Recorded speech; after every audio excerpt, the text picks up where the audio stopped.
The dichotomy between being culturally African and culturally African American, correct? So for sure there's some differences and then there's overlap as well.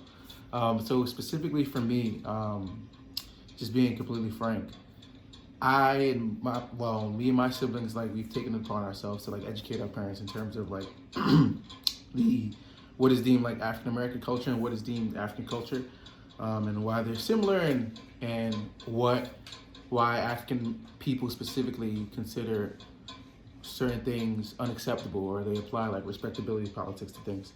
And I think I can like definitely attribute that to like, to be completely honest, like, just white supremacy. Because we're looking at it from two scopes, right? So for African people specifically, they're looking at it from like colonialism. And then like a lot of African American people are looking at it straight up from like what is considered racism. And that difference and that similarity sometimes is in how we view education. Like, naturally, a lot of people from Africa specifically highly value education because it's not public, right? So they don't have that direct access in comparison to someone who was raised in the U.S. But I would say the challenge specifically for someone who identifies as African American is that yes, they do have access to education, but their education may not be as quality, or it doesn't provide the same resources to just socioeconomic incline specifically. So that's something that we as African people, and speaking for myself and my family, sometimes we fail to see because we're not looking at things from their lens in terms of like, hey, this is the projection, or like this is the view, these are the views my parents projected on me in terms of like just what's accessible. So it's just very different. I definitely would want to just hear your thoughts on it. Like, I think in regards to just like work ethic, and just like you said, like access to different resources. Yeah. Like my parents, I'm first generation, but my parents came from nothing.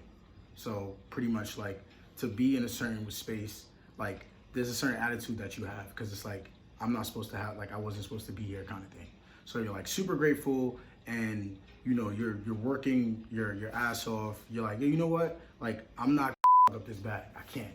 And I think a lot of that you see with like Africans at work, where it's like some of them aren't approachable. Like you just feel like you can't approach them because they're always heads down. And I know I got that. I made that impression on some folks. Like, yo, Sunday, we feel like we can't talk to you sometimes because you never show up to happy hours.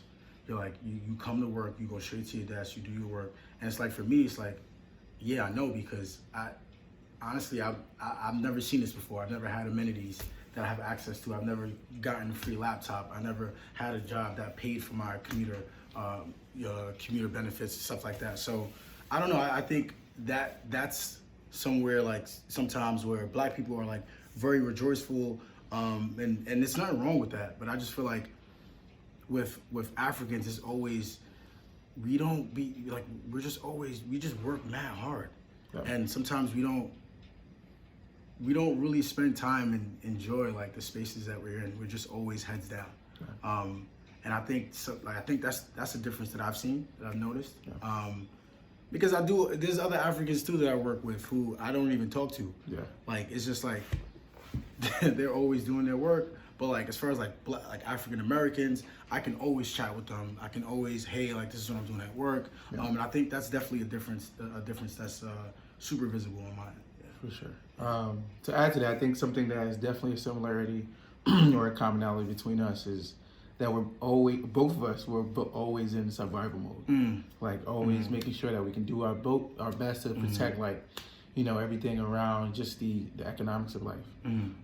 When of course specifically the just the dominant forces that be do not have to live in that mindset because essentially they control a lot of systems.